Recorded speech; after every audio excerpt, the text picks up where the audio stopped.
Good day once again, everyone, and welcome to Bisdak Princess channel,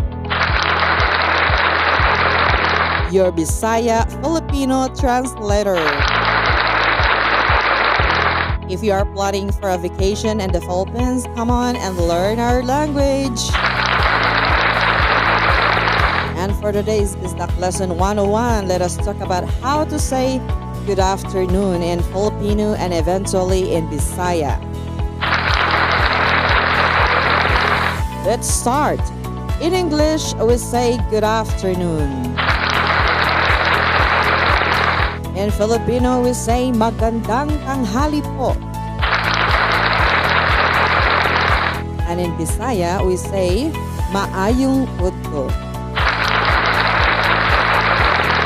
Again, good afternoon. Magandang tanghali po. Maayong udto.